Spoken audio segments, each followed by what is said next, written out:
एक संसाधन जैसे लकड़ी, पानी, अनाज, इन सब को समेट दिया है और साथ ही हमारी जैव विविधता पर भी मानव व उसके लालच ने खासा असर डाला है, जिससे जीवों की कुछ प्रजातियां तो लगभग समाप्ति के कगार पर आ गई हैं, जो कि संपूर्ण पर्यावरण के लिए अलार्म है।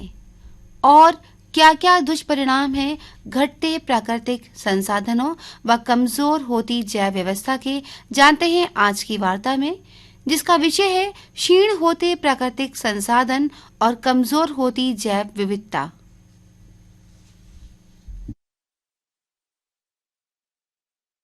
साथियों, हमारी खेती और हमारा जीवन प्रकृति के वैभव पर निर्भर है। प्रकृति का वैभव प्राकृतिक संसाधनों और जैव विविधता पर निर्भर है। प्रकृति में जड़ जगत और जीव जगत की अनेकों अनेक इकाइयाँ हमारे जीवन की खुशहाली के लिए और हमारी खेती की खुशहाली के लिए दिन रात काम करती रहती हैं। जड़ जगत के माने प्राकृतिक संसाधन जैसे आकाश, धरती, अग्नि, हवा, पानी, वन, तालाब, नदी, नाले, पहाड़, झरने इत्यादि। जीव जगत के मायने जैव विविधता जैसे पेड़ पौधे, पशु पक्षी, जीव जंतु, सूक्ष्म जीव, जल में जलचर, थल में थलचर और नभ में नभचर इत्यादि। या हम यूँ कहें कि धरती से लेकर आकाश के बीच और धरती के नीचे प्रकृति ने, कुदरत ने हमें जो भी निःशुल्क दे रखा है, जो मौजूद है, जिसमें से कुछ को हम देख सकते हैं, कुछ को हम देख भी नहीं सकते, उसी को प्राकृतिक संसाधन और जैव विविधता कहते हैं। इन प्राकृतिक संसाधनों और जैव विविधता को संभाल कर व संवार कर रखने की हमारी ही जिम्मेदारी है, क्योंकि इन्हीं के ऊपर हमारा जीवन निर्भर है और इन्हीं के ऊपर हमारी खेती निर्भर है। प्रकृति की किसी भी इकाई को बर्बाद करने का, खत्म करने का, नष्ट करने का, मिटाने का हमें कोई हक नहीं है, क्योंकि इस धरती पर जीने का जितना हक हमें है, उतना ही हक प्रकृति की प्रत्येक इकाई को भी है। साथियों, आजकल हम जो खेती कर रहे हैं वह रसायन आधारित खेती कर रहे हैं। भौतिक संसाधनों की प्राप्ति की होड़ में और अधिक धन प्राप्ति के लालच में हम अपने खेतों से अधिक पैदावार लेना चाहते हैं। अधिक पैदावार लेने के लालच में ही हम अपने खेतों में रासायनिक उर्वरकों और फसल सुरक्षा रसायनों का बिना सोचे समझे बेतहाशा मात्रा में प्रयोग कर रहे हैं, जिसके कारण हमारी फसल उत्पादन लागत बढ़ रही है। उत्पादन नहीं बढ़ रहा है, बल्कि जो उत्पादन हमें प्राप्त हो रहा है वह रसायन युक्त है, जिसके उपभोग से हम आप सब नाना प्रकार की गंभीर बीमारियों की चपेट में आते जा रहे हैं। यही नहीं, इन रसायनों के प्रयोग से हमारी मिट्टी का स्वास्थ्य, हमारे पशुओं का स्वास्थ्य, हमारे पर्यावरण का स्वास्थ्य खराब हो रहा है, पानी प्रदूषित हो रहा है, मौसम परिवर्तन हो रहा है, जलवायु परिवर्तन हो रहा है, हमारे प्राकृतिक संसाधन क्षीण होते जा रहे हैं और हमारी जैव विविधता कमजोर होती जा रही है। और अब तो यहाँ तक कि हमारे खाने में स्वाद भी नहीं बचा है। साथियों, पुराने ज़माने में सन 1950 के दशक में जब हमारे बुजुर्ग इस धरती पर खेती करते थे, तब हमारे प्राकृतिक संसाधन और जैव विविधता मजबूत थी।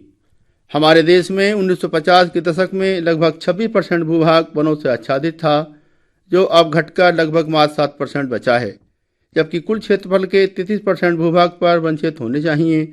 अब वन क्षेत्र तो हैं, मगर उनमें पेड़ नहीं हैं। हम जंगलों को काटकर बिल्डिंगों के जंगल बनाते जा रहे हैं। हमारे देश में 1950 के दशक में भूगर्भ जल स्तर लगभग 20 से 50 फुट गहराई तक था, लेकिन अब हमारे द्वारा फसल चक्र नहीं अपनाने के कारण तराई क्षेत्रों को छोड़कर यह बढ़कर 150 से 250 फुट गहरे या उससे अधिक नीचे तक पहुंच गया है। हमारे देश में 1950 के दशक में गांव में सतही जल स्तर लगभग 3% हुआ करता था, जो अब घटकर मात्र लगभग 1% रह गया है। हम तालाबों को मिट्टी में मिलाते जा रहे हैं। जो तालाब बचे हैं उनमें पानी नहीं है। यदि पानी है तो वह इतना गंदा है कि उसमें रहने वाले जीव, मछली, मेंढक, कछुआ, जोंक अब मौजूद नहीं है। हमारे देश में 1950 के दशक में नदियों का जल स्तर गर्मियों में भी बना रहता था, जबकि आज देश की अधिकांश नदियां सर्दियों में भी सूखी रहती हैं। 1950 के दशक में हमारे देश की भूमियों में जीवांश कार्बन की मात्रा लगभग 0.52% थी, जो हमारी आधुनिक कृषि प्रणाली के चलते अब मात्र 0.3% या उससे भी कम रह गई है, जबकि जीवांश कार्बन की मात्रा हमारी भूमियों में 0.8 से 1% के बीच होनी चाहिए। यदि हमारी भूमियों में जीवांश कार्बन की मात्रा 0.8 से 1% के बीच होगी तो हमें अपने खेतों में कोई उर्वरक देने की आवश्यकता नहीं होगी। साथ ही फसलों में पानी की आवश्यकता भी कम होगी।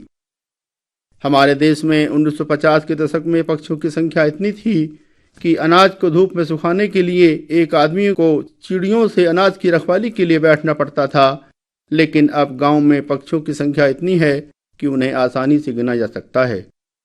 अब हमारे गांव खेत खलिहानों से नाना प्रकार की चिड़ियां जैसे गौरैया, तीतर, बटेर, कौवा, तोता, मैना, बुलबुल, हुदहुद, सारस, गिद्ध, हंस आदि नजारा हो चले हैं और न जाने कितने पशु पक्षी जीव जंतु हमारे बीच से विलुप्त होते जा रहे हैं।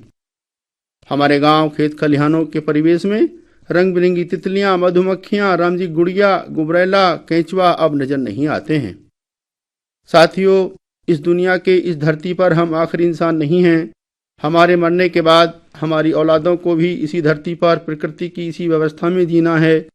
यदि हमने इस बात को समझने में देर कर दी तो कहीं ऐसा न हो जाए कि हमारी औलादें इस बात को समझने लायक ही न रहें।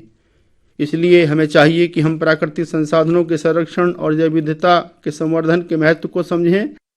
यदि हम यह चाहते हैं कि हमें और भविष्य में हमारी आने वाली औलादों को शुद्ध भोजन, शुद्ध हवा, शुद्ध पानी और शुद्ध पर्यावरण मिलता रहे, तो इसके लिए जरूरी है कि हम अधिक भौतिक संसाधनों की प्राप्ति की होड़ को छोड़ें और अधिक धन प्राप्ति के लालच को छोड़ें। साथ ही रसायनों की तरफ से अपना ध्यान हटाकर प्राकृतिक संसाधनों का संरक्षण और जैव विविधता का संवर्धन करने की तरफ ध्यान दें। अपने खेतों में जैविक खाद, जैविकों का प्रयोग करें। फसल अवशेषों को बिल्कुल न जलाएं। अपने खेतों की मोटी मोटी मेड़ बनाएं ताकि वर्षा का जल खेत से बाहर न जा सके। उन मेड़ों पर पेड़ लगाएं ताकि पेड़ों पर चिड़िया अपना बसेरा बना सकें और हमारी फसलों की देखभाल कर सकें। अपने खेतों के निचले हिस्से में छोटे छोटे तालाब बनाएं। जो पुराने तालाब हैं उनका जीर्णोद्धार करें। हमें चाहिए कि हम अपनी खेती के साथ साथ पशुपालन अवश्य करें। अपने खेतों में अपने परिवार की आवश्यकताओं के अनुसार फसल चक्र अपनाकर परंपरागत तरीके से खेती करें। साथियों, यदि हमारी धरती माँ की कोख उर्वर रहे, उसके 5% भूभाग पर जलाशय रहें, 20% भूभाग पेड़ों से ढका रहे, साथ ही जल में जलचर, थल में थलचर और नभ में नभचर बने रहें, तो भविष्य में हमें और हमारी औलादों को भरपेट शुद्ध भोजन, शुद्ध हवा, शुद्ध पानी और शुद्ध पर्यावरण मिलता रहेगा।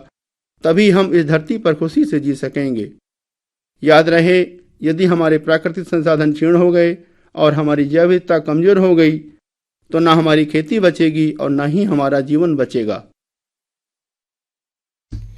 किसान भाइयों, अभी आप सुन रहे थे वार्ता जिसका विषय था क्षीण होते प्राकृतिक संसाधन और कमजोर होती जैव विविधता। वार्ताकार थे रागिब अली।